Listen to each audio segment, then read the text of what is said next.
Call the order of a regular meeting of Goodyear City Council, Monday, July 13, 2009. Start with the Pledge of Allegiance and invocation led by Councilmember Souza.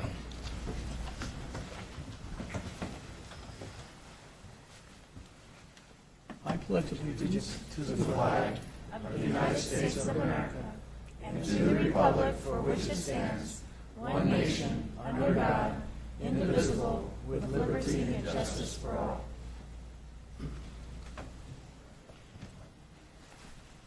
Please join me in prayer. Heavenly Father, we pray that you guide this council in its deliberations this evening for the betterment of all who live in the city. We ask that you protect the men and women employees of our city and the functions they perform for the community on a daily basis. We ask that you take into your arms those of our military who have given their lives to bring democracy to the countries of Iraq and Afghanistan. For those that remain, bring them home safely as soon as possible. We ask all this in your name. Amen. Amen. Thank you.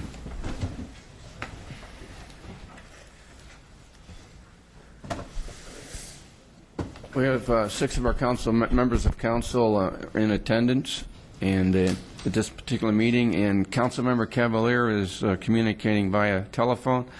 Frank, can you hear me? Yes, I can hear you. I'm here. Okay, thank you.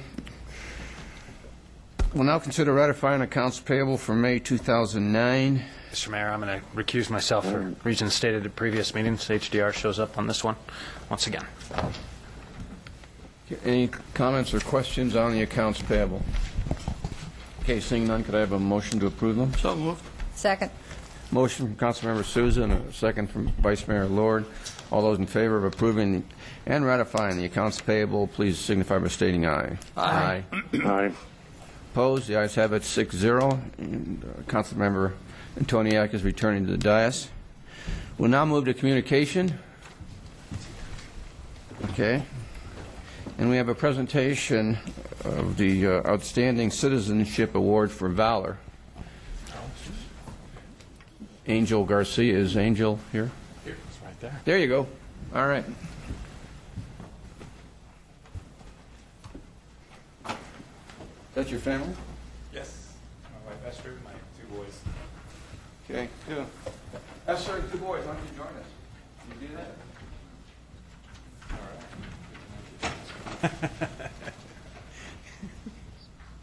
Hi, nice to meet you. Okay, I'm going to read this certificate. Outstanding Citizenship for Valor, Angel Garcia.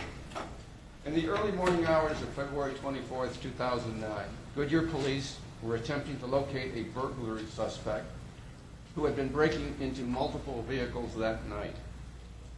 While police were searching for him, the suspect broke through the front window of a home in Goodyear. Angel Garcia was asleep when he heard the crash of breaking glass. Angel got out of bed to investigate. As he turned a corner, he saw the suspect and confronted him. Fearing for the safety of his wife and 2 small children, and without regard for his own safety, Angel reacted immediately, fighting with and ultimately restraining the suspect. Looking at him, you can understand why. Picked the wrong out. During this confrontation, Angel's wife, Esther Mendez, called 911 to report the break-in. Esther remained calm and collected and was able to inform responding officers of the events as they unfolded. Angel's courage and quick action allowed the Goodyear Police Department to arrest a felon responsible for multiple burglaries that evening.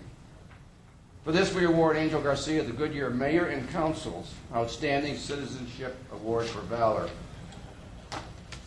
Mayor and Council Outstanding Citizenship for Valor presented to Angel Garcia in recognition of your selfless courage and bravery. Angel, it's a pleasure and honor to know you.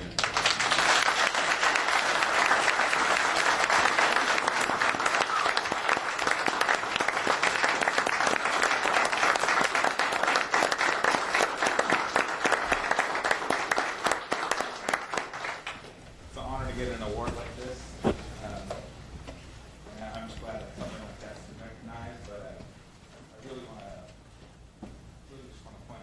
people that are doing this day in and day out, and that's like the Goodyear Police, and they do stuff like this on a daily basis. And so I know it's good to have like a citizen finally to fight back at these guys, but I really, it's more of an honor just to have these police, and I know that they're just a great bunch of guys, and we're just proud to be a citizen for the city of Goodyear. So thank you guys. Thank you.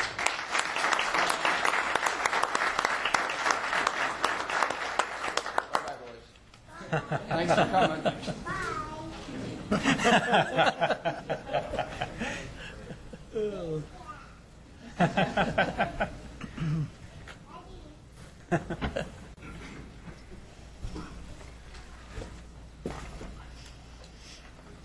Opportunity now for citizens to address the council on any subject not on this evening's agenda. Seeing none, we'll move to consent agenda, and I'll ask the clerk to read consent items A through R by title only, please. Item A, approve draft minutes of a work session held on Monday, June 15, 2009, and a regular meeting held on June 22, 2009. Item B, approve a request from Kim Kwiatkowski, representing Circle K Stores, Inc., for a Series 10 liquor license number 100758824 for Circle K Store number 9180, located at 315 North Litchfield Road. Item C, approve a request from Kim Kwiatkowski, representing Circle K Stores, Inc., for a Series 10 liquor license number 100758825 for Circle K Store number 9177, located at 1264 North Litchfield Road. Item D, approve the dedication of a portion of Central Avenue adjacent to Interstate 10. Item E, accept the dedication of two segments of Litchfield Road. The segments are located at the northwest corner of Wigwam Boulevard and south of Avalon Drive. Item F, accept the amendment to the trail and utility easement located north of Interstate 10 and west of Bullard Avenue. Item G, adopt Resolution 09-1322, authorizing the city manager to submit the following grant applications to the Tohono O'odham Nation: public safety IT improvements, a pass-through application from the Fighter Country Partnership, and a pass-through application from Leadership West, and authorizing the city manager to execute all documents relating to said applications. Item H, approve the map of dedication for Camelback Road in the Palm Valley Phase 9 area. Item I, approve the final plat for the Palm Valley Industrial Condominiums in the Palm Valley Crossing Commercial Center on approximately 3.3 acres generally located at the northeast corner of Auto Drive and 137th Avenue within Phase 1 of the Palm Valley Planned Area Development, subject to stipulations. Item J, approve the map of dedication for portions of Indian School Road located on the east and west sides of the Loop 303 within the Palm Valley 303 Planned Area Development. Item K, approve the final plat for Estrella Mountain Ranch Parcel 5.2, subdividing 44.85 acres into 17 single-family residential lots and 5 tracts generally located along the west of West Star Drive, approximately 0.5 miles southwest of the intersection of West Star Drive and San Miguel Drive in Phase 2 of the Estrella Final Planned Area Development, subject to stipulations.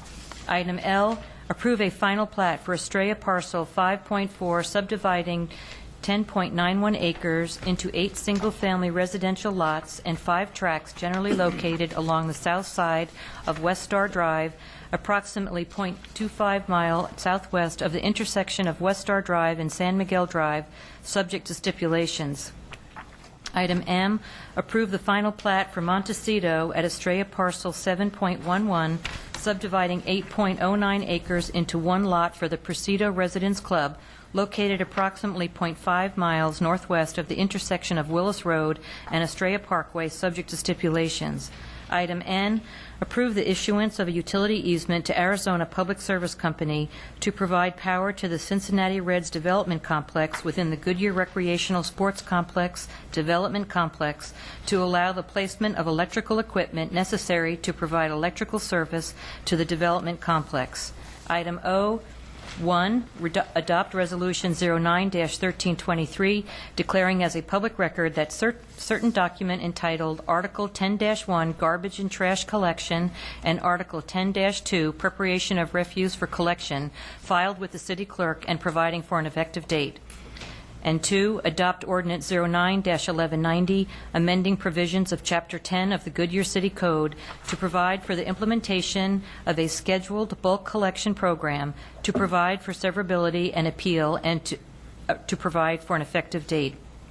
Item P, adopt Resolution 09-1321, authorizing the city manager to execute an intergovernmental agreement with the state of Arizona necessary for the receipt of funding from the American Recovery and Reinvestment Act of 2009.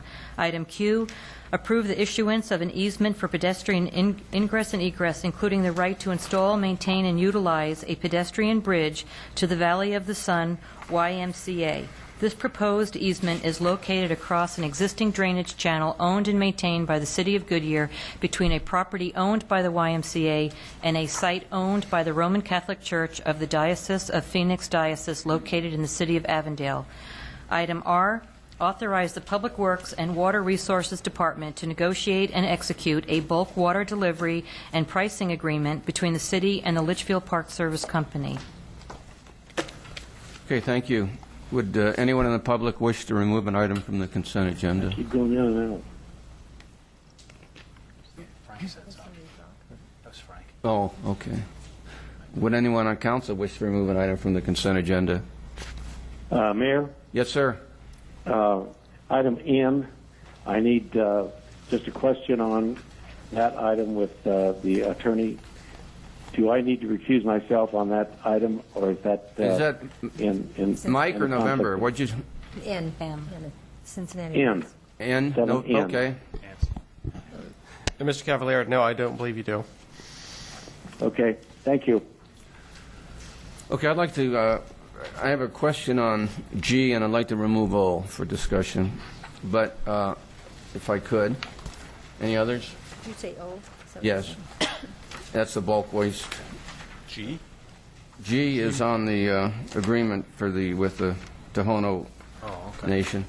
Could someone just tell us what are those 5 grant applications that we're looking at?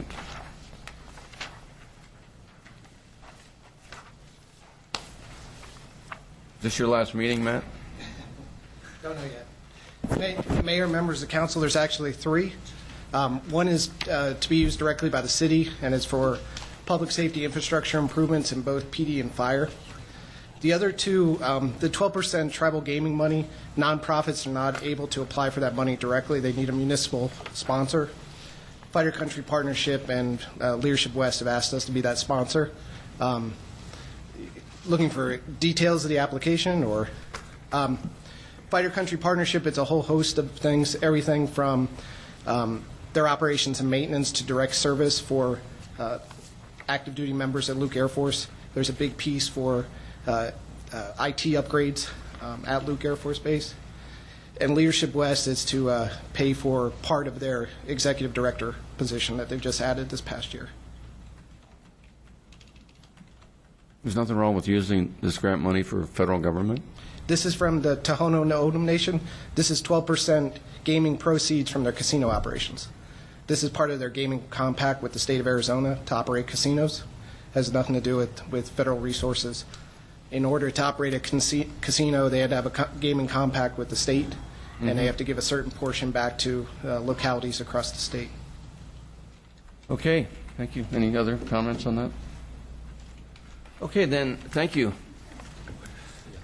Could I have a motion then to approve consent A through N and P through R? So moved. Second. I have a motion from Vice Mayor Lord and a second from Councilmember Antoniak. Could I have a roll call vote, please? Vice Mayor Lord, Aye. Councilmember Sousa, Aye. Councilmember Cavalier, Aye. Councilmember Antoniak, Aye.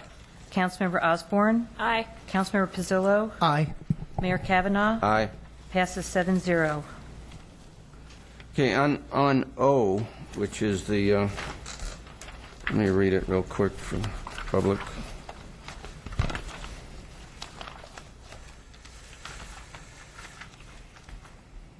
Modification to city code relating to bulk waste collection. Adopt a resolution and an ordinance amending provisions of a city code. And just going through the changes.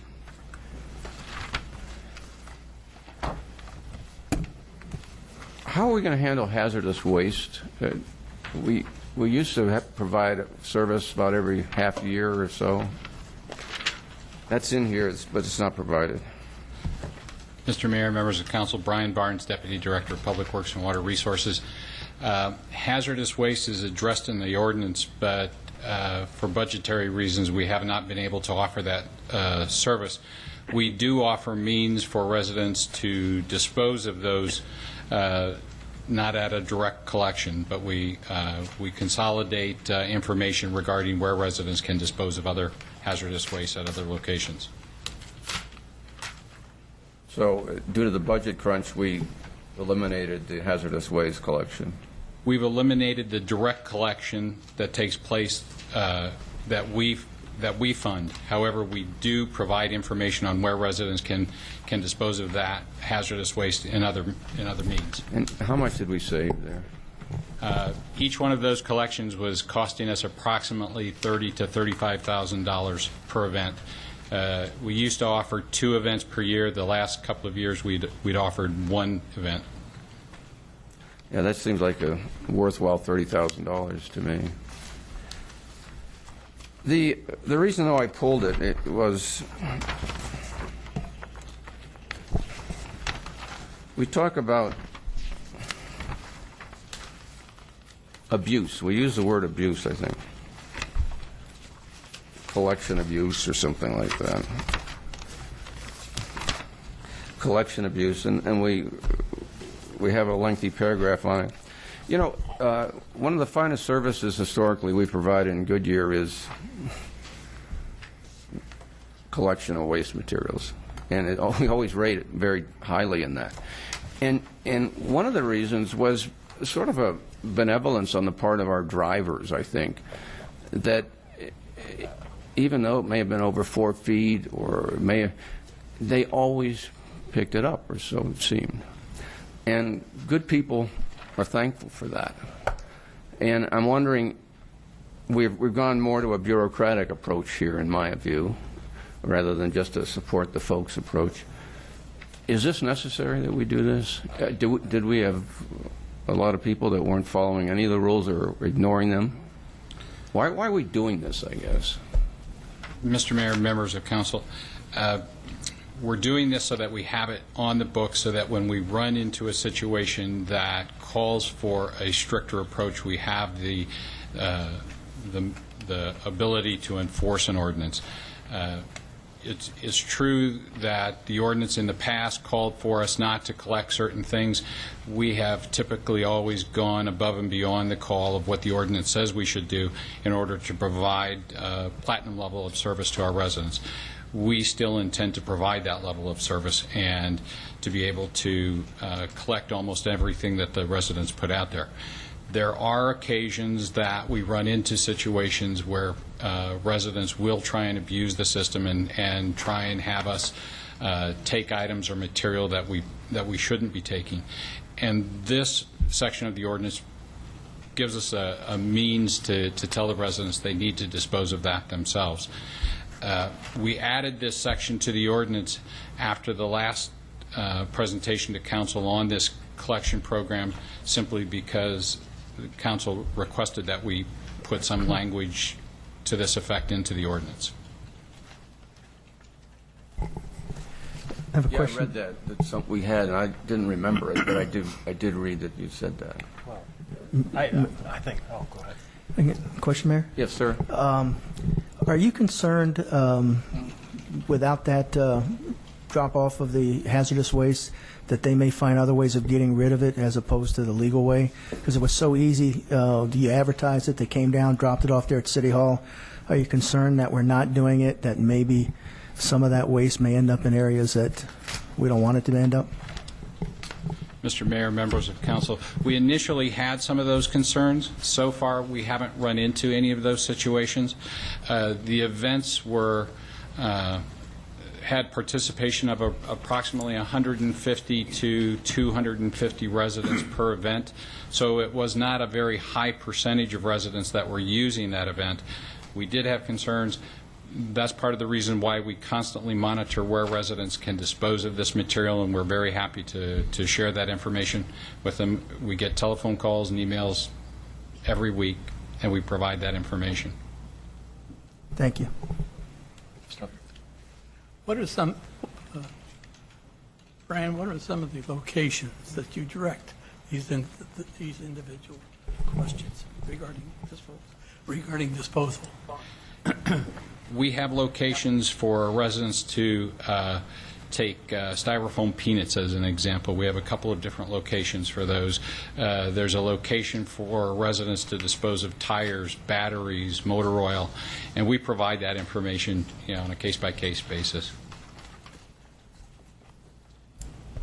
Wouldn't it be best to perhaps include those firms that accept these types of wastes somewhere in some communication to our people? I believe we have some of those links on our website, and if we don't, I'll be happy to establish those links. We also have a list of those locations for the individuals who answer all of our telephone calls, and we provide that information at that time as well.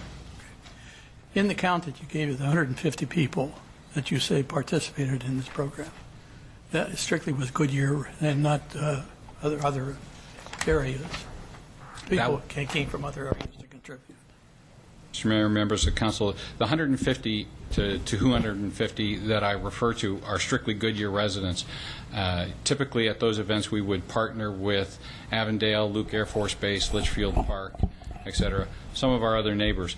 And as residents from any municipality came to the event, they would check their ID to find out where they were. Those residents of those communities participated financially to dispose of those items. Mr. Mayor and Mr. Sousa, we will also put it in the next In Focus and start publishing it that way. Yeah. Thank you. Thank you, Brian. Appreciate it. Okay, Councilmember Antoniak, did you? I think the abuse language probably came from my remark at the work session, if I remember correctly, and it was staff was actually referencing abuse, and I said, well, you better define it. that was okay. Probably where it came from, was that, and nobody really balked at me saying that. Is that Mr. Mayor? So I can take onus for that, but I kept hearing about it. How are we going to?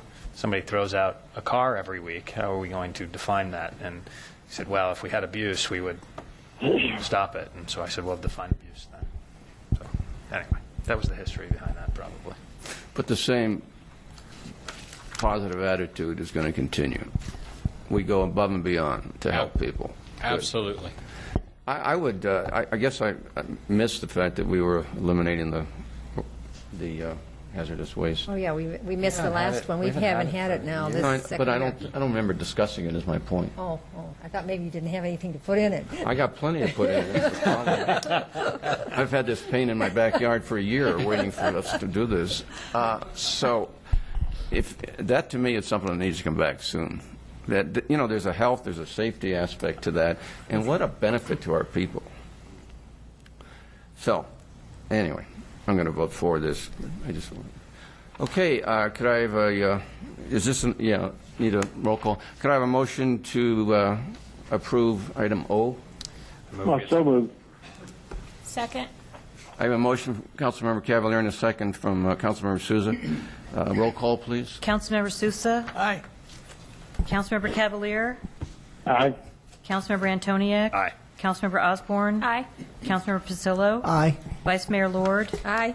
Mayor Kavanaugh? Aye. Passes 7-0. Okay, thank you. We'll now move to business, and we will have a public hearing for a Series 12 liquor license for Cabo Joe's Sports Bar and Grill. And I've opened the public hearing, and Maureen Scott.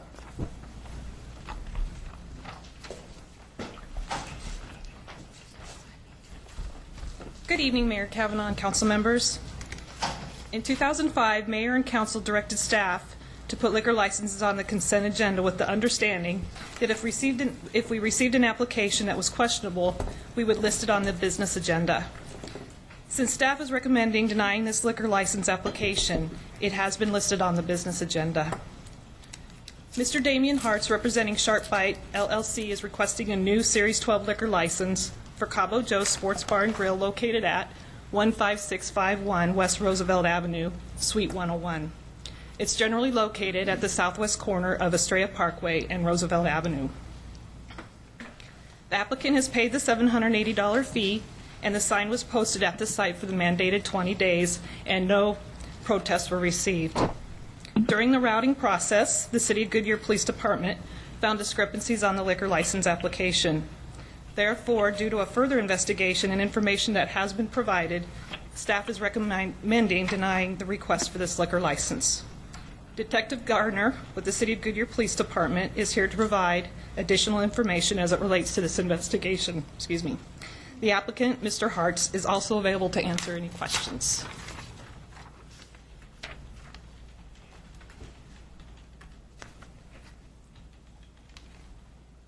Mr. Mayor and council members, my name is Greg Garner. I'm a detective with the Goodyear Police Department. Part of my assignments are to review the liquor license applications when they come to the police department and go over the qualifications of the people applying for the application. When we reviewed the application for Cabo Joe's Sports Bar and Grill, I had some initial concerns based upon the questionnaire. The first concern that I had was the co-applicant of January Hartz over the last year has been convicted of 2 DUIs, one of which she was arrested for a felony DUI, resisting arrest, and leaving the scene of an accident, which was later pled to a misdemeanor, but she does have 2 misdemeanor convictions for DUI. In reviewing the financial background of the Hartz, we discovered approximately $352,000 in tax liens against them from various entities, and we felt that that showed some concern as to their ability to manage the location. We also looked at the application, and there's a section where it's required to disclose the financial backing of the business. The question says, does this business have any indebtedness for the license application? It was marked no. We later learned in a subsequent interview that Mr. Hartz received a promissory note from, to this point, an unknown person for an unknown amount of money to help fund this business. And there's a reason that we're required to know who's part of the liquor license is so we can do appropriate backgrounds if they are more than 10% involved, so we don't have a hidden ownership or somebody behind the scenes trying to handle the license.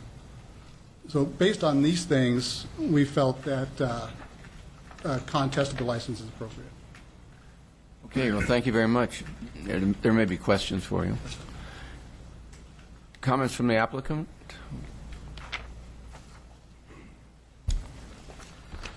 Mayor, members of the council, where to begin with something like that, but first we'd like to do is... You identify yourself, please. Oh, I'm sorry. My name is Damian Hartz. I am the applicant.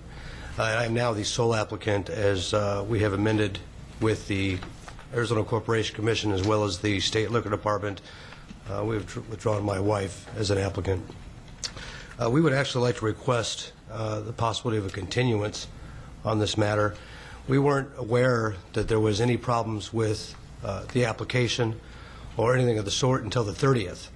That's given us approximately 13 days, not including the weekends, in order to, or less business days, in order to correct this with whether it was a paperwork mistake with the state, something that we may have omitted or didn't omit, or we should have or we shouldn't have. The application, and the reason that there was a problem with it, the application said business indebtedness. Okay, it was to me, I took that as what the business, any debt the business had incurred. The business is not responsible to pay this back. If the loan wasn't paid back, there's no hold on to the business, there's no collateralization with the business, the equipment with the business, or anything of the sort. If it turns out that with the state there was a mistake made, we'll amend that with the state. I mean, we are dealing with the state right now. It was on the 30th that I was asked for the information to provide to them. We have a continuous till tomorrow. All the paperwork they've asked for is being turned in tomorrow. Being that may change, that the state may not have a problem, or that this paperwork issue gets taken care of, we humbly ask for a request to continue this. I'm willing to waive my 60-day rights to the hearing, and maybe by the next agenda that we can have this resolved with the state and possibly the police department, and actually have a chance to take care of some of the problems that are addressed here. Okay, thank you very much. Comments? If it's not, if there's not a chance for the continuance, I guess I would like to address the different items. Is it possible to find out if that's an option, or? Yeah, it certainly is. You can do that right now if you'd like. You want me to go with or can I ask for the continuance? You have, but we haven't got to that yet.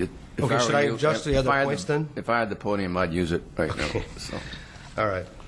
Once again, as I pointed out, that without going into the personal things of my wife, we did remove her from the corporation. She will not have anything to be doing with the business at this point, or any longer at this point. A lot of that is also, personal. She had her mistakes. She's made them. She's paid for those mistakes. And we just decided that it was better served for us, our family, and everybody else that she withdrew and did other things.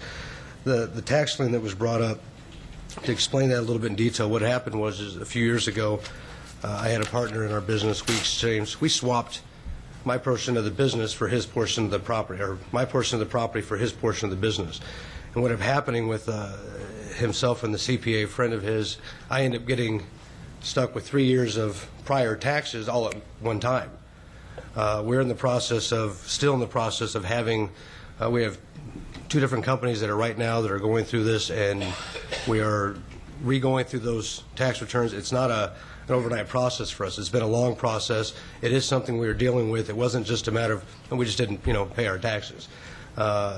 This happened, I've hired a new CPA. I've hired a new company that deals with these kind of matters, and we are in the process of getting this worked out, and I believe that we will very shortly. There's some other things in the report that I'm sure you guys have read that wasn't mentioned here, and some of those have to do with, qualifications, stuff like this, to hold a license. I hold a license now. And in almost 7 to almost 8 years of being active in this license, I don't have a liquor violation. As you can see in what you read in the business, it's a very heavily scrutinized business, and I don't have a violation. The violations that he mentions, that are mentioned in this report that do with the business, these people are independent contractors. They do not. That's why we didn't get cited as the business. That's why they individually got cited. We do everything that we can within the steps of the law in order to make sure that these things don't happen. And if they do, the business isn't cited, the independent contractor is. And those 7 violations that they mentioned in the report, that's what happened there. If we had done something wrong, then us as the business would have gotten cited, and it hasn't happened. The operating the game of chance, what that actually was a Mega Touch machine, as you've seen in several restaurants, sports bars, all across the state. Nothing was ours different than anybody else. We didn't own the machine. That was provided by a vending company. And what the officer had cited is that a game like, for example, solitaire. You put the coin in to play the solitaire game on there. Well, you could be as skilled as you possibly can at playing solitaire and still lose the game. Therefore, you've now played a coin-operated game of chance. That's what we were cited for. That was dismissed by the city attorney's office or by the city of Phoenix. That detective is no longer with the police department, and the vending companies all got together to change that wording and that law. But it wasn't an illegal game. It was no different than and it's funny that in most cities other than Phoenix, they didn't have to make any of those changes. Those games are still there. They still exist to the very exact same way that we had our game. Going back to the capability, qualifications, and reliability, like I said, I have a license. We have not had a violation for over-serving. We have not had a violation for underage drinking. We have not had a paperwork violation, an act of violence violation. We have not had any type of violation. And almost going on 8 years, in September will be 8 years that we've had this license there. I think that goes to great lengths to show qualifications as far as holding a license. I mean, we're talking about a liquor license here, and I think it goes to great show that we have a exemplary record with the state liquor department at this point in time. We are in the process of, as far as the business indebtedness and the application, as I said, if it was a mistake, we're in the process of correcting that. Whether it was our mistake or whether misinterpretation, however it is being done, it is being corrected. The paperwork is being turned in tomorrow. when I walked in with this meeting with the Detective Garner and the investigator for the state, I was handed a subpoena and then sat down, and I am applying for another license in Peoria, and I was being bounced around, question to question to question. I felt at that time that it was better to take the subpoena that I just received and go and get the documents and be able to answer the questions properly and try to deal with one item at a time, not deal with, Peoria, Goodyear, and the state all at one time. Try to deal with each application on an individual basis. I did try to get a hold of Detective Gardner right after that situation, not receive a call from him until another week and a half later. He said that he has a couple different offices. He wasn't able to get there. So I don't feel like there was even an opportunity to sit down and discuss these things, which is part of the reason why that we'd like the continuance. We believe that we will be successful with the state in answering all their questions. That's part of the protest, or part of the idea of protesting this license, is based off of problems that the state has with the paperwork, and we're in the process of correcting that paperwork. It just seems it would make more sense to wait until that's settled one way or the other, rather than, let's say that the city and the state are kind of going on the same issue down the path, to find out that all of a sudden at the end the state is no longer there because the problem has been corrected. On the next, if we're able to put this to the next agenda, the state portion of this will be taken care of, the application portion will be taken care of, and hopefully we can sit down once again and resolve these issues rather than the much more lengthy process of being denied, going through the board hearing. I think we just like the opportunity to sit down and really work through these things rather than just take a few of these things and just... We fully understand your feeling on that. Okay. And thank you for that. Thank you. Thank you very much. Comments from the public? Okay, seeing none, Mayor, I do have several speaker cards for this item. Do you want to speak? Teresa Morse. Good evening, Mayor and City Council members. My name is Teresa Morse.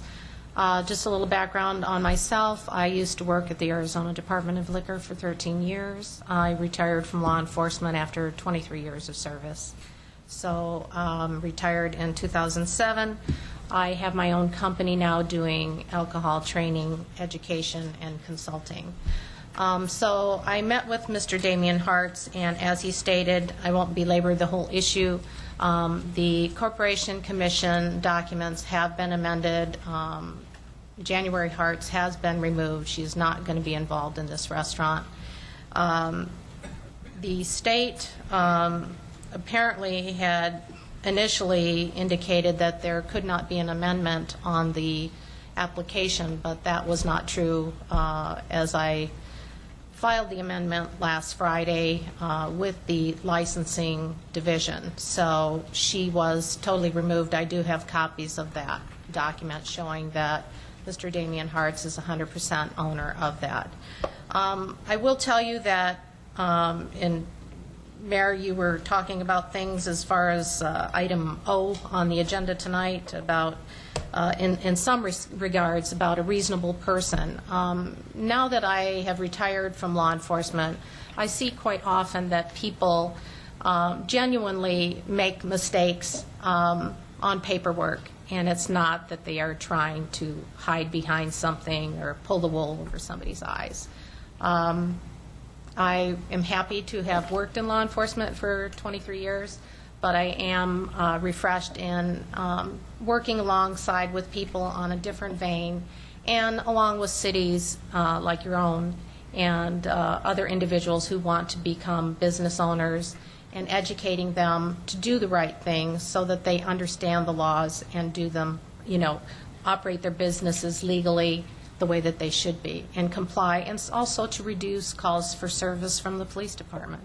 I feel that I'm working alongside with all of you, as well as the police department and the liquor industry as well. Thank you. Thank you. The other name is Dr. Bill Gray. Good evening, Mayor and City Council members. My name is Dr. Bill Gray. I own Parkway Crown, which is the owner of the property. So I'm the landlord for Damian Hartz. I practiced dentistry here in the state since 1994 until 2002. I now no longer practice dentistry. I develop real estate, own real estate. And I bought this property with Kevin Helen and Tom Kinney. They're brokers here in town, with the understanding that we wanted a sports grill or restaurant user for this location. It was approved.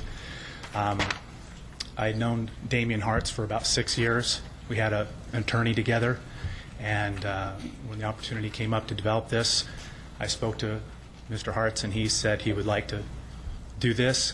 So I just request that you give consideration to the fact that I know this gentleman for 6 years. We shared an attorney together. The site has been deemed that that's what we want there for the city. I'd like to breathe life into Parkway Village. As you know, it's pretty much see-through. I spoke to Harry, who's the office park owner, the hotel, and the adjacent property owners. They're all very excited about this opening. That way they can hopefully start getting tenants into their place. So I guess I just request that if you don't continue it, I request your unanimous approval for us to proceed forward. Thank you for your time. Thank you. Okay, seeing no further public comment, I'll close the public hearing. Let me just go through the criteria here real quick. We are not the final authority here, and I think it's written nicely in the COAC to identify what is our role. City Council's recommendation of approval, denial, or no recommendation, 3 choices, will be forwarded to the Department of Liquor Licenses and Control for their consideration. According to Arizona Revised Statute 4-201, if the recommendation is for disapproval of an application, or if no recommendation is received, the Department of Liquor Licenses and Control Board shall hold a hearing.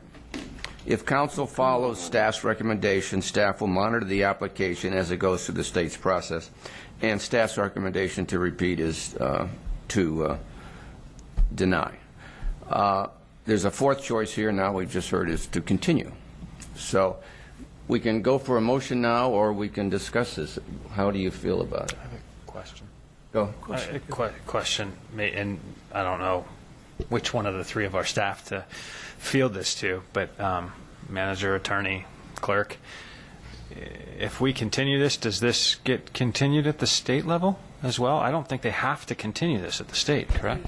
Mr. Mayor, members of the council, Councilmember Antoniak, my understanding of the statute is we have 60 days in which to get our recommendation to the state. Now, the applicant talks about a stipulation to continue the matter, but the stipulation seems to me it's better placed with the state, not with us, and we have a duty, if we want to have a recommendation in front of the state board, to get it in front of that board within 60 days. Tomorrow is the 61st day. Tomorrow's the 61st day? Yes. My 60th day is tomorrow. Okay, we have 2 days. Today's the 59th day.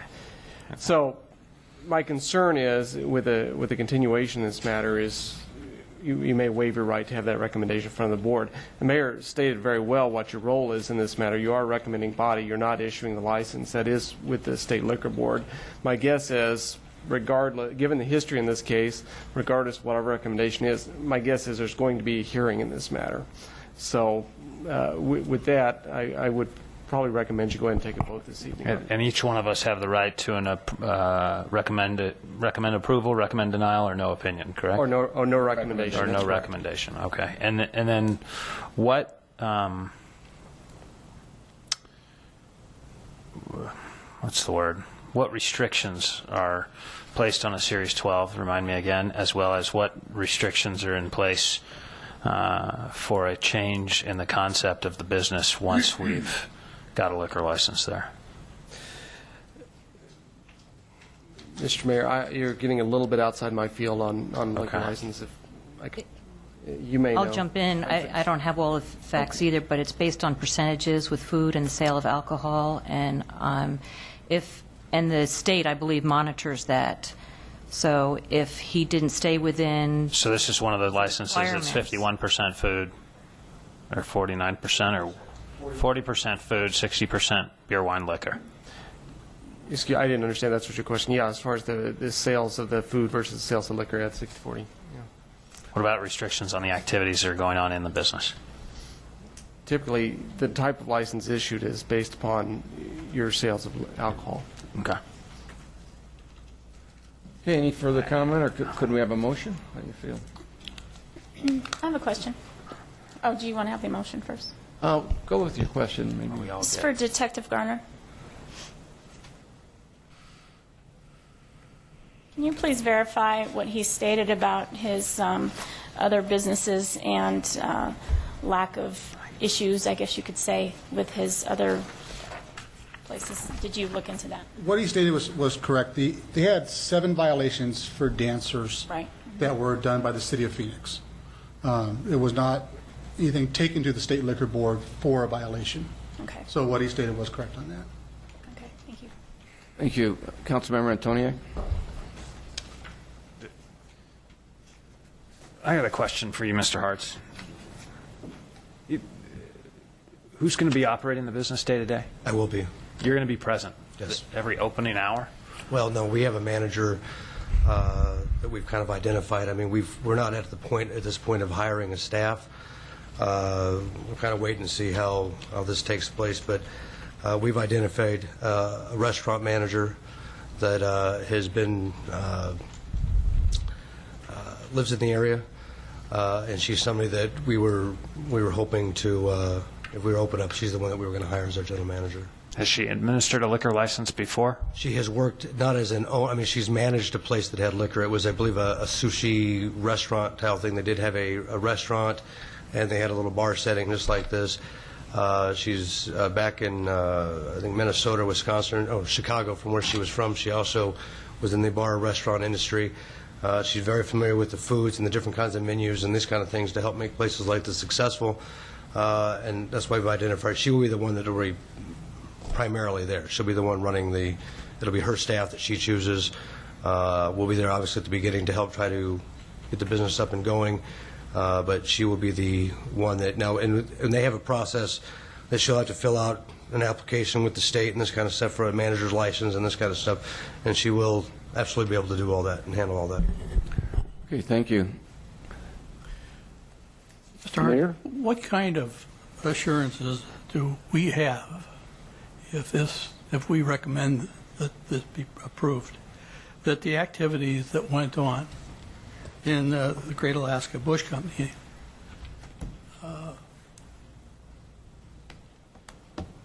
cannot go on here in the city? I'm reading this, and frankly, I mean, if some of the people, if the people in the city of Goodyear would read this, they'd take this council to apart if we made the recommendation. I'll tell you this. I started at the Great Alaskan Bush Company when I was 19 years old. I didn't have any intentions of that becoming a career. I started as a doorman, and quickly I meant to always go back to college. I didn't make it, and things go on. You know, one thing happened, and then here I am now, the owner. Two parts to your question. Number one, the law prevents me from having any type of that kind of entertainment or those kind of problems in this location, both on the state level and on the city level. At the time that this was in effect, that this operation was going on, there was a law. Well, and well, your question was violated. Well, I did not. The independent contractor that I mean, I'm not sure if you understand what kind of business that is. It's I understand. Okay. What it is. I mean, what that is with the independent contractors. I mean, if you know what we do is we go over the rules, we go over the state laws or the city laws, we go over all the laws with them. We have them sign a contract because they're independent contractors, stating they're not going to break these rules. We have in place, both on the city and the state levels, we have safeguards. And unfortunately, on a situation like that, without being too getting in too much, but the violations probably read a lot worse than, I mean, they're bad, and they probably don't read a lot differently than what actually took place.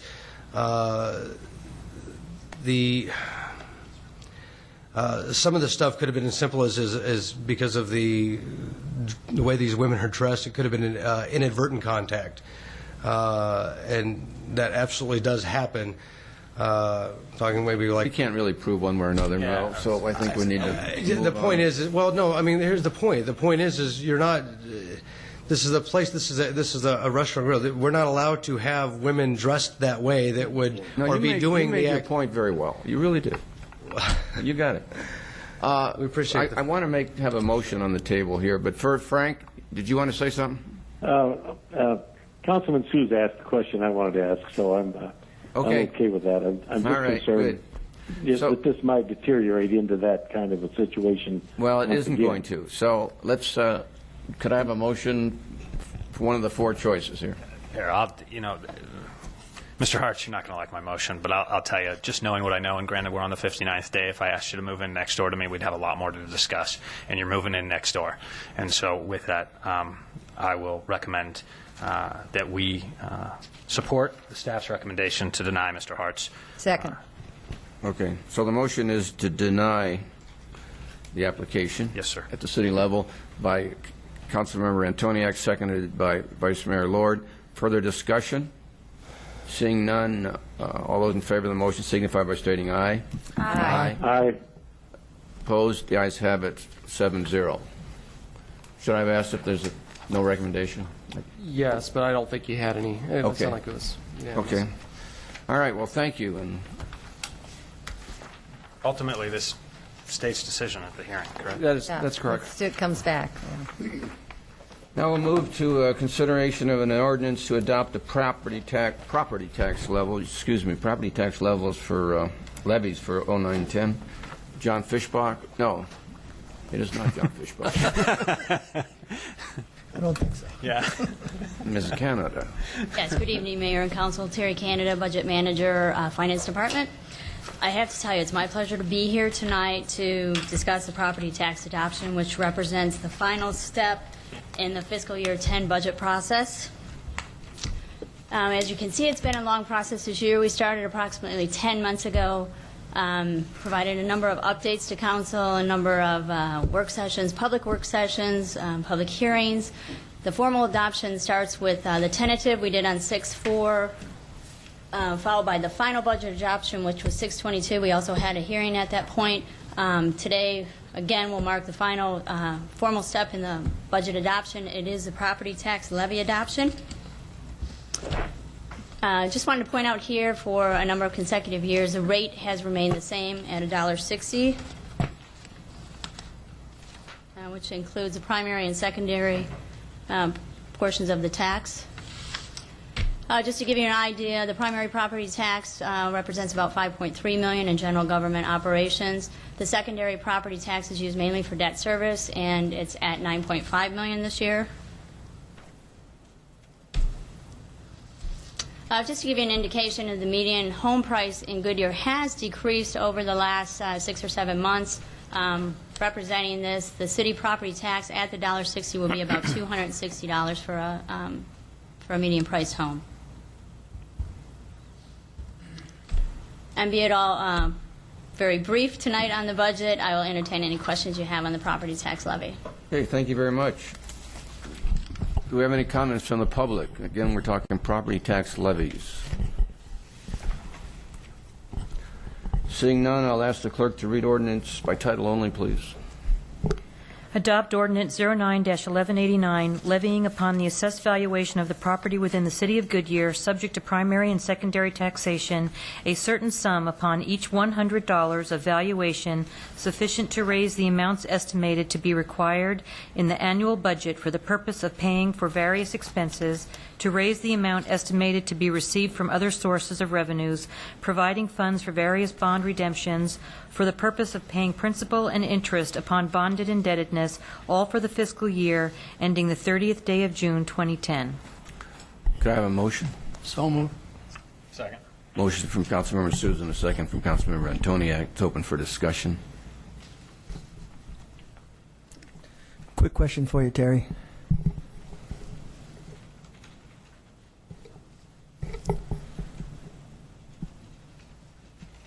What was the secondary levy in the prior fiscal year? Do you know? Oh, yeah, it's on the slide, if I can get it back. Is that back there? Can he get the presentation back? It's up. The secondary in 09 Yes. is .93. No, the actual levy. Tax. How much? 1.6. The total? Yeah, the dollar amount. It is. The primary is .66 and the secondary is .93. No, I'm talking about the actual levy, the tax amount. Oh, the dollar Yeah, amount? it was 9.5 million this year. Oh, I don't have that, Joe, but I can email it to you. That's fine. That's fine. It is a little bit, there was an increase this year. Okay. Even though the valuations were down, there was an increase. Okay, that's what I was kind of looking for. Second question is, I've been reading a lot in the newspaper about the problems possibly with the property tax. I think it was yesterday something hit the newspaper about some assessed valuations and maybe properties under the wrong thing. Will that have any impact on the dollars we're looking to collect, do you think, this year? And if so, would you think any idea whether it be significant or? We haven't done any evaluation on the dollar amount, but it would if they were classified wrong. Okay. The only reason why I ask is I know later we have some discussions coming up on secondary property tax. And I just said it's relatively new. It's been in the newspaper the last couple of days where they're finding parcels that people are either overpaying or underpaying. And right now I'm not sure we have any idea whether that's a minor thing for us or a major thing for us. So just kind of curious on down the road how that may impact us for taking on any new debt if we're not quite sure how that may impact us. So. And we can keep you informed on that, but we haven't done analysis yet on that. Okay, that's fine. I appreciate it. Thank you, Terry. Any other questions? I have a motion and a second. Anything, Councilmember Cavalier, any comment? No comment. Okay. Roll call vote. Councilmember Cavalier? Aye. Councilmember Antoniak? Aye. Councilmember Osborne? Aye. Councilmember Pizzillo? Aye. Vice Mayor Lord? Aye. Councilmember Sousa? Aye. Mayor Kavanaugh? Aye. Passes 7-0. Last item on our business agenda is the adoption of a resolution to form the Greater Maricopa Foreign Trade Zone. And Harry Paxton.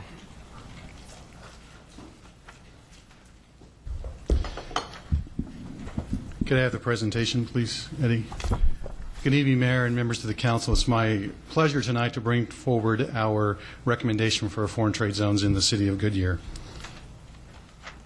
To give you a short review of what we're going to talk about, our agenda tonight, we're going to review the Foreign Trade Zone program. What are the benefits of the Greater Maricopa Foreign Trade Zone to the city and to the businesses? What are the owner-initiated proposed sites that we're proposing tonight? The summary of the tax implications and the tax policy that we're recommending, the summary of the FTZ process, and a summary of the actions that we're proposing to be taken tonight. The Foreign Trade Zone program, we're recommending participation in the Greater Maricopa Foreign Trade Zone, which is formed by IMS Worldwide, one of the leading consultants for foreign trade zones in the country. They've done over 200 zone projects. Many of those have been in Arizona as well. And they have formed a nonprofit entity, the Greater Maricopa Foreign Trade Zone, which will represent the West Valley. Several cities have already joined, Surprise, Avondale, El Mirage, and others have joined as well.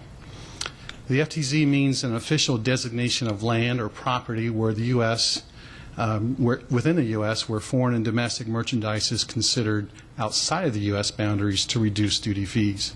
I think Councilmember Antoniak several months ago referred to it as a free trade zone, similar to that, and that it reduces fees for those companies involved in international commerce.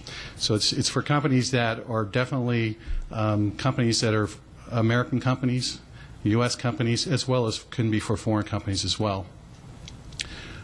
A user has to qualify, and basic qualifications of those things have to be imports or export products for the sale or manufacturing. So they do have to be approved through the Federal Foreign Trade Zone Board in order to receive the benefits. The Foreign Trade Zone that we're proposing tonight was initiated by landowners, and give you a little bit of the history as to how this came about. The city was contacted about 2 years ago by a landowner who was also at that time working with IMS Worldwide, and had asked the city if we would create a foreign trade zone in our community, thinking that the city would, as other cities have done, pay the upfront costs, or maybe at least a partnership with the landowner.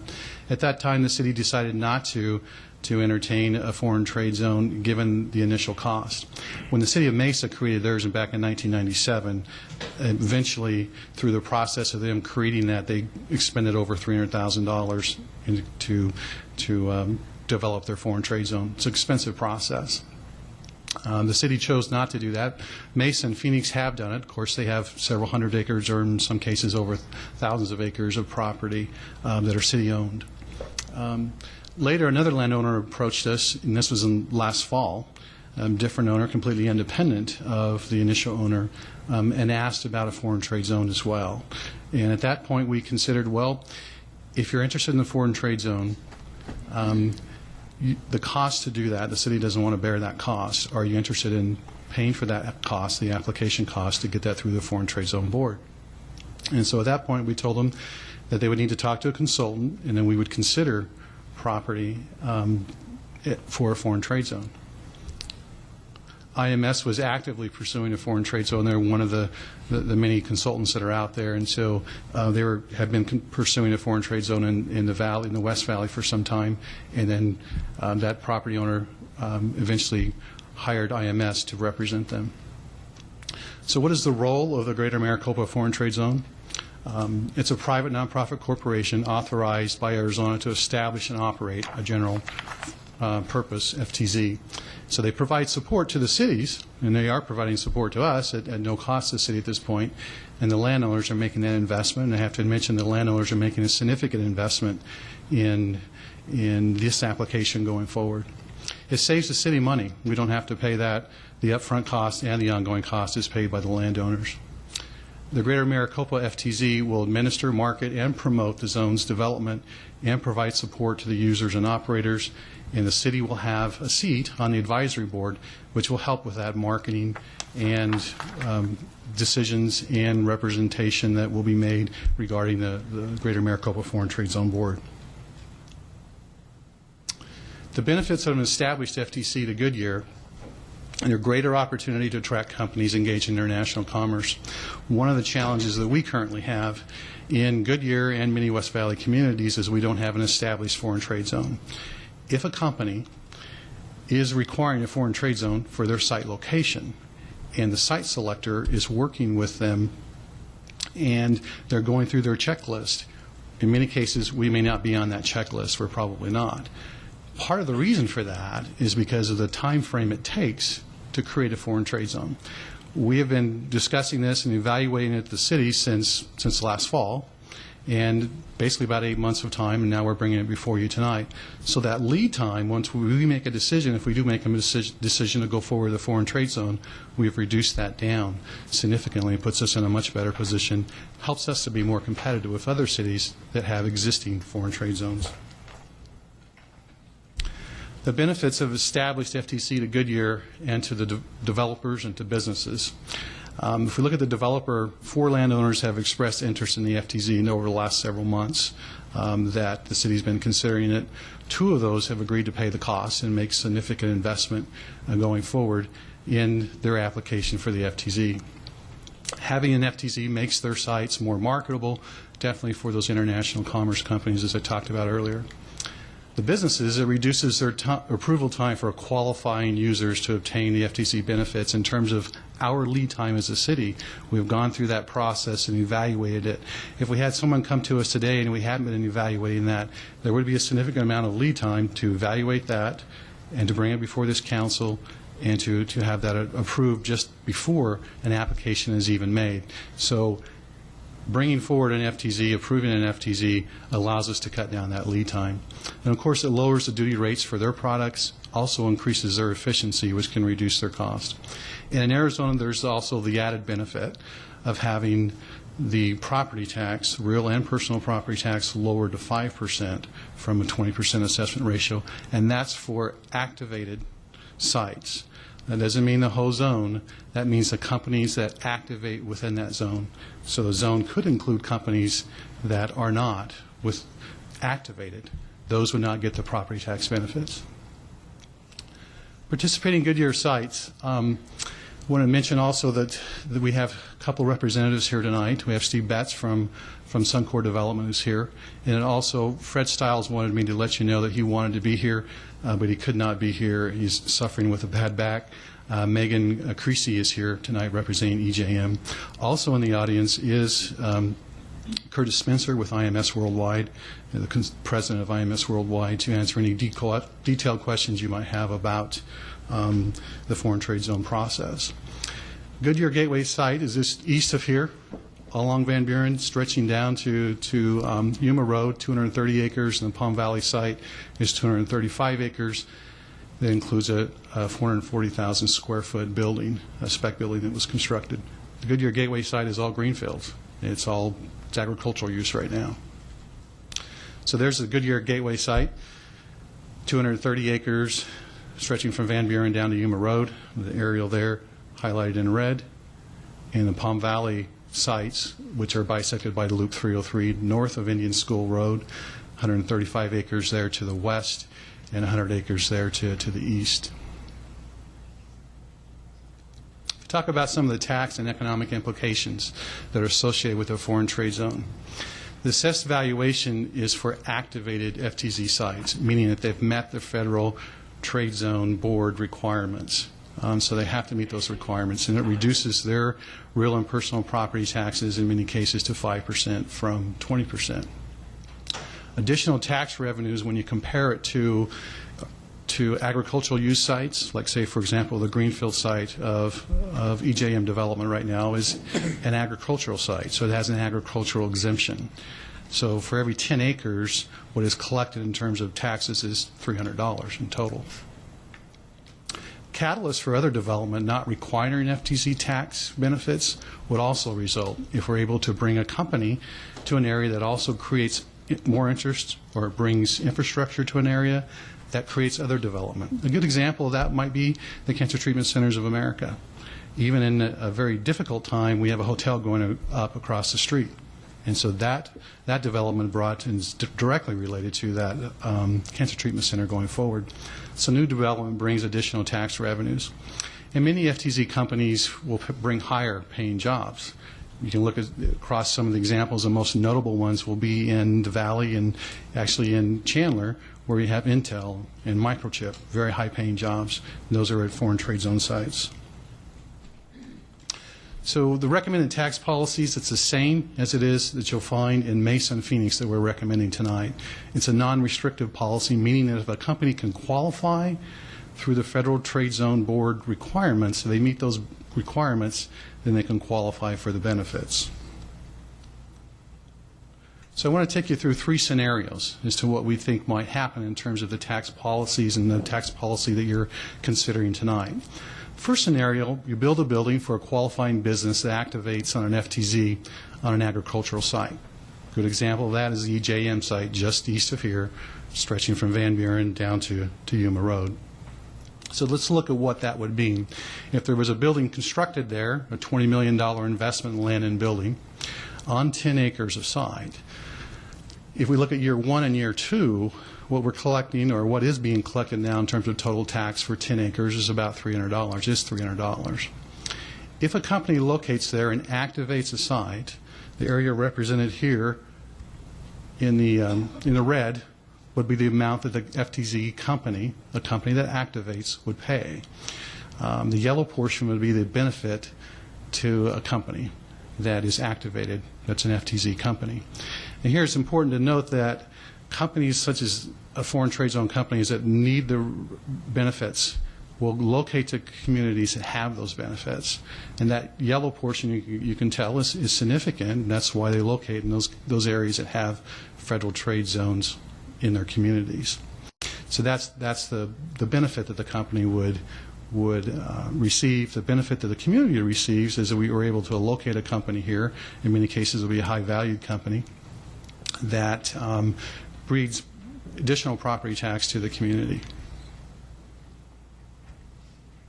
Another scenario I want to take you through is a scenario that's very similar to the Suncor site, where we have an existing building. So a qualifying business goes into a spec or an existing building that exists before the FTZ is formed. That's a good example of the Suncor site. We have an existing building there. It's 440,000 square feet. Let's look at year one and year two, assuming again that we have land and building valued at $20 million. But at this time, we're also assuming the company locates there, they're going to make an additional investment in that building and property of $5 million. So year one and year two, we have a spec building. That's the property tax that would be collected using an average tax for a $20 million investment in land and building is the blue areas there in year one and year two. In year three, you can see the company locates there. That baseline amount of tax is still being paid. So the taxes that are paid on that building stay in place. The schools, the cities, all taxing jurisdictions still receive that baseline amount. But the additional $5 million in investment is assessed at a 5% assessment ratio instead of the 20% assessment ratio. That's where the benefit comes in. So the benefit to the company there is highlighted in the yellow. The additional tax that they'll pay on the $5 million is the green portion there. You can see the smaller portion.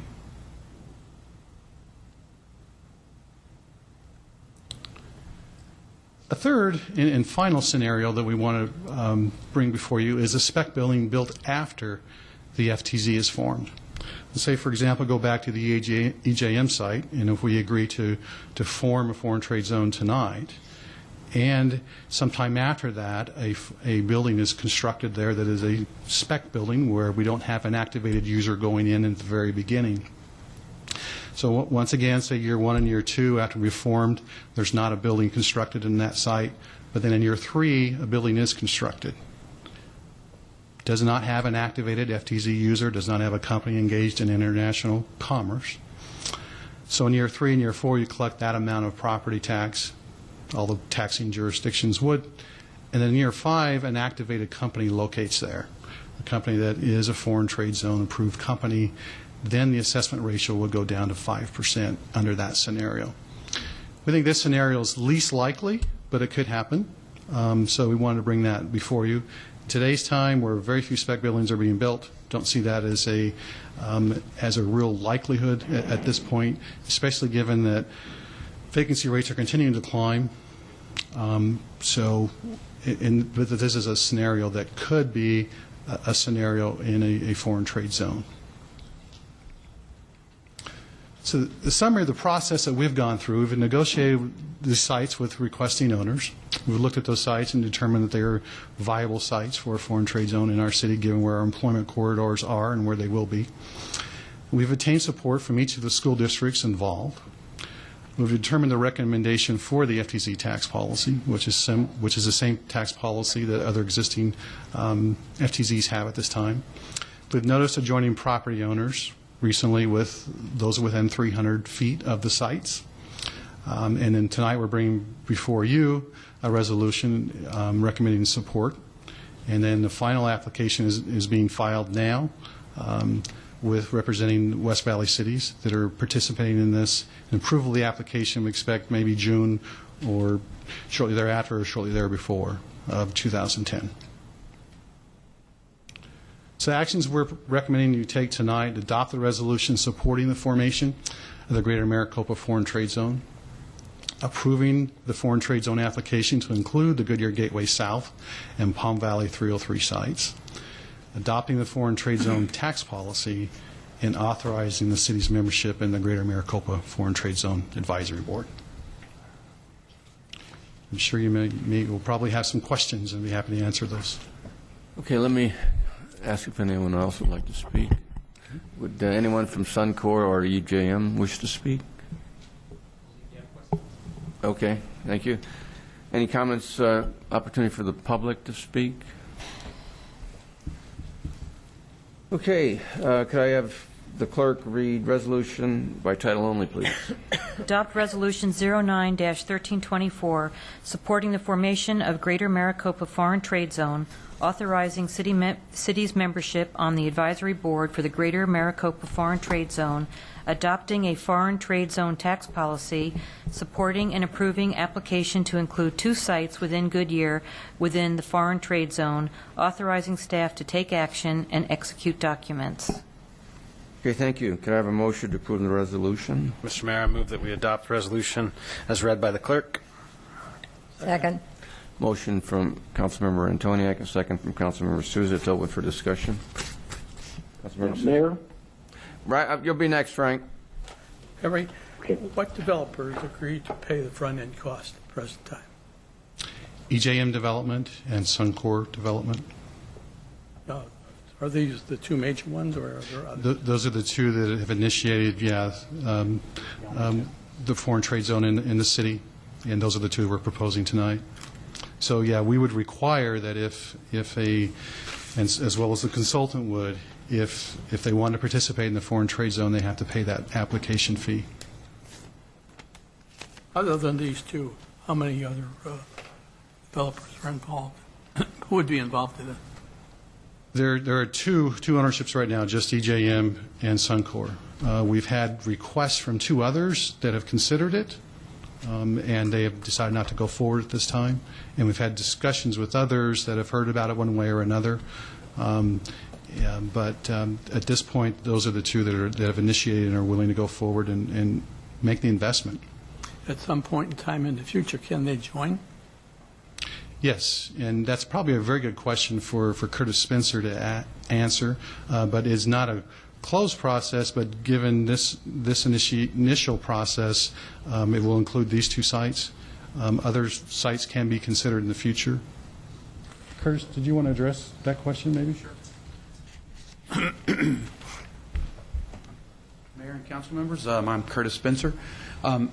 In the Foreign Trade Zone program, you can add sites in the future as long as they qualify under the federal, regulations. Those site requirements are usually a little bit more difficult as you go through the process of adding more sites, because the Foreign Trade Zone Board wants to know, what have you done with these existing sites? So as long as the existing sites are being used and activated, then additional sites can be added. But our plan is to yes, have additional sites. Thank you. Mm-hmm. Okay, thank you. No, I thought the presentation was real clear and easy to follow. I guess the question I have on some of the numbers itself is on the percentage under that third scenario where you could possibly see some drop in property tax. As a percentage, I'm guessing it would probably be pretty small of an overall impact on city revenues. Would that be kind of fair to say? Anybody have any idea? The overall impact? Yes, it would be kind of small considering the overall assessed valuation throughout the city. Yes, I believe it would be. In fact, Curtis can probably tell you that, I know he's told me several times, that if you look at foreign trade zones and how many companies locate there that are actually activated companies within a zone, it's probably 10 to 20%. Somewhere in there is the average. Okay. So it's minimal. Yeah, thank you. No, I just think it's another tool for the toolbox. It is. I have. Mayor? Yes, go ahead, Councilmember Cavalier. Yes, I have a question authorizing in the authorizing of the city's membership. This would be a staff member from the city that would be represented on the board the advisory board that they put together. Could be staff or council, as I recall reading it. Okay. Yes. That's all. Could be either. Councilmember Osborne. Oh, thank you, Harry. I think that, as Georgia stated, this was something that you brought to us to stay competitive, and it's something our city needs, and so I appreciate that. I was happy to see that the school districts were part of the discussion and that they have agreed to it. That would be a concern of mine. I think that in the future, obviously, we'll need to have discussions as more landowners may want to come into the packages you're saying, because I, for one, probably wouldn't want an entire city of foreign trade zones, because then you lose your, you lose the, what am I going to say? Well, first of all, you lose the tax, but it's not as exciting to come to a place that you don't have that benefit. So, anyway, thank you. I think all my questions were answered. Thank you. Just a question, Harry. I believe the EJM property is also in our Goodyear redevelopment area or something. Yes, it is. Could you have a GPLET? Could you have the owner make a decision between a GPLET and a foreign trade zone? I think their preference is a very good question, Mayor, and members of the council, to answer that question. It's a very good question. If a company qualified for a foreign trade zone, the greatest benefit to them would be for the foreign trade zone benefits, for a couple reasons. One is when you approve a foreign trade zone, one is as long as that company's activated, they get those benefits. And then also it's for real and personal property taxes, where the government property lease excise tax program, or as we refer to as a GPLET program, is not for the personal property taxes. That's one of the great benefits that we get from the Cancer Treatment Centers of America, is the fact that their investment, and heavy investment, intense investment in equipment, is on the full tax rolls. But they're in Phoenix. No. Yeah, well, That was a little sarcasm. yeah, we'll continue to work on that. I hope I make my point with them. I'll tell you, for all that we've done for CTC, and to have them, not mention the fact that they're in Goodyear, I tell you, that just galls me every time that commercial comes on TV. Did they ever ask you to be a trustee? No. Huh? Never did. No. No, we'd have a You know that they named Buckeye and Litchfield Park as trustees? We can't talk about Mr. that. Mayor, Mr. Mayor. We're getting off subject. Okay. He's over there going like this. Okay. Can I have a roll call vote, please? Councilmember Antoniak? Aye. Councilmember Osborne? Aye. Councilmember Pizzillo? Aye. Vice Mayor Lord? Aye. Councilmember Sousa? Aye. Councilmember Cavalier? Aye.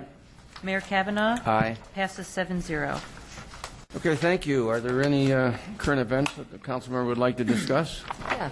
Yes. Go ahead, you start. You wanna First of all, I've attended the Goodyear in Action meeting. A group of citizens that have come together trying to do things better for the healthy Goodyear. And last week I attended the CDAC meeting. And if Frank doesn't mention it, I will that we also had a meeting with Valley del Sol that went very well. And wanted to mention that if people haven't realized, it's really hot outside.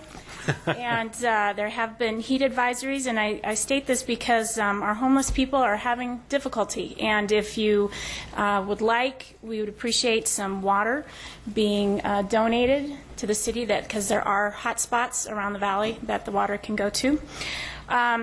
I'm making this a little long just because we are about to go on break. I wanted to let you all know that I will not be here for the August 24th meeting. That is when I take my daughter to college. So I will be in Iowa. And I will not be very emotionally happy at the time, so it's probably better that I won't be there. But I have been really focusing on three core issues. One is business, two is strong families and youth, and three is the environment. And I just wanted to let you all know that with business, we had our business workshop, and that was back in February, went well. And because of that, the SBA chose Goodyear to come and give a class to business owners to try to get SBA loans. And also recently I spoke with Paulo Lardo about really developing a business retention and development plan for our city and how we can truly get out there and be proactive with our businesses. As it goes for strong families and the youth, we had our platform this past year that we all voted upon, and I believe our Youth Commission will be gathering an inventory of items that the platform requires. As I said about the homelessness, one thing I also have asked MAG to address is that you may have read that there is an astounding amount of homeless children out there, and the effects that are taking place against these kids not going to school, something that we need to address. And lastly, with the environment, I've attended some environmental tourism conferences, and when we get to staff follow-up, I do have a question. Thank you. Well, I just like to congratulate staff and all the people who came to the 4th of July celebration. There was over 14,000 people there, and I understand over 5,000 surrounding the stadium. My compliments to staff. It was hot. And we had some emergencies, and they were well taken care of. It was just a great evening, and so my thank you goes out to them. I attended also the Skyway Special Church ceremony they have every year on the 4th of July, and they honor government officials, and Trent Frank spoke at this one. It was most impressive. And took care of a few meetings for the mayor while you were gone. I hope you had a good time on your vacation, Mayor. Anything else? City Manager? Mr. Mayor, members of the council, pursuant to the charter requirement, I do want to advise you that we have appointed 3 new people to department director level positions. Actually, I only probably have to tell you about one, but That's Paula Ilardo, has been appointed as the Director of Economic Development.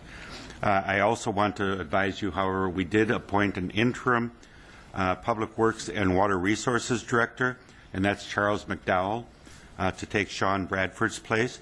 And also to take Jim Nichols' place, I've appointed Mark Gaylord as an interim Deputy City Manager. So I want to advise you of that. That's about all I have this evening, Mr. Mayor. Okay, questions for staff by council? I had one. About, I think what it was, I want to say about 4 months ago, staff brought us the Arizona scorecard. And I would like, when we come back, some follow-up as to how we are going to be better at our D rating when it came to the environment. So I would like some follow-up on that, please. Thank you. That was Valley Forward, right? Was that Valley Forward? The state scorecard? Yeah. I think it was. I think it was Valley Forward. Is there any question on what report that is? I understand. Thank you. You do? Okay. Would you all stand by for a second while I close this meeting? I'm going to start up another one, and then we'll break. Okay? So we adjourn this meeting, the regular meeting. Now I'm calling to order a special meeting, Goodyear City Council. All council members are in attendance. Frank, you won't be with us. Yep. Right. Okay. So 6 of the council members will be in attendance, and we have 2 items, and one is discussion or consultation for legal advice regarding M&I and City of Goodyear litigation, and the other is the University Park. And if you wish, we will go into executive session, and to do that, I need a motion. So moved. Second. Motion from Vice Mayor Lord, and a second from Councilmember Antoniak. Roll call vote, please. I think. Councilmember Osborne? Yeah. Aye. Councilmember Pizzillo? Aye. Vice Mayor Lord? Aye. Councilmember Sousa? Aye. Councilmember Antoniak? Aye. Mayor Kavanaugh? Aye. Passes 6-0. Okay, how about a